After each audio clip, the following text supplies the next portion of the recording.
पञ्चकोट घुट्न आइसकेका छौँ है।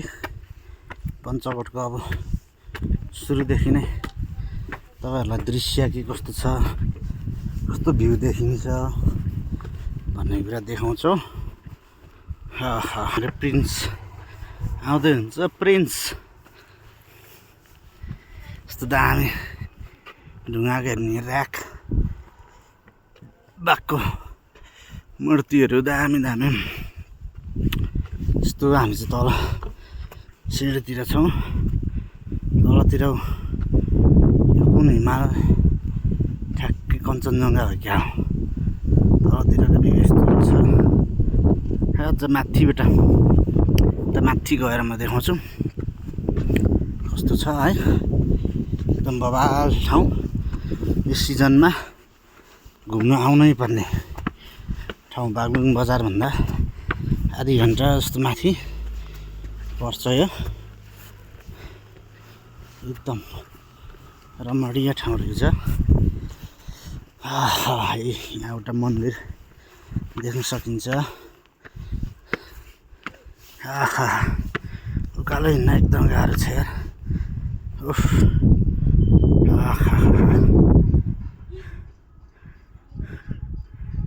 त्यो बागलुङ बजार चाहिँ रिमिस यतै हाँस्दै मुस्कुराउँदै।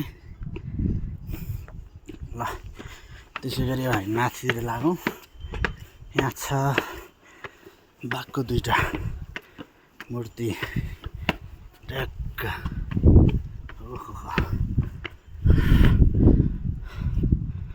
रमणीय ठाउँ एकदम।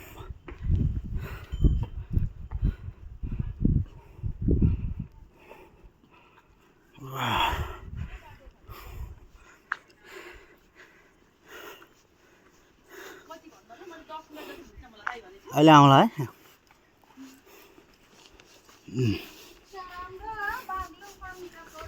क्या राम्रो बागलुङ पञ्चकोट।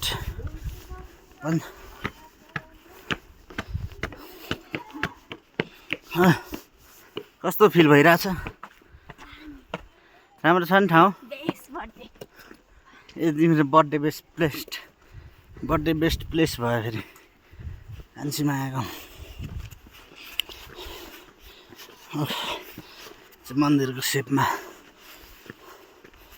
ओहो होटललाई चाहिँ दामी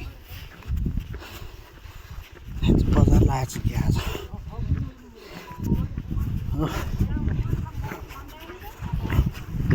सनलाइट पनि दामी मिलेछ।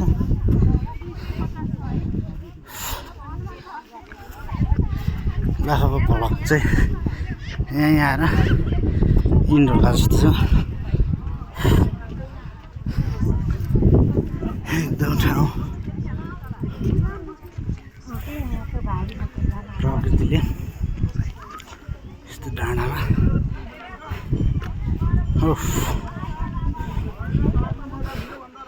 मन्दिर, ठुल्ठुलो घन्टी, हनुमानको मन्दिर, मूर्ति। ल हेर्नुहोस् टप भ्यू यही हो। यहाँ अरू भ्यू छैन। मन्दिर हेर्नु यस्तो डाँडामा छ। यतापट्टि क्या यतापट्टि दामी भ्यू छ। घोडा राखेको छ यहाँ। घोडा एकदम लाताले भान्छ त फेरि भर्ने हुन्न कि।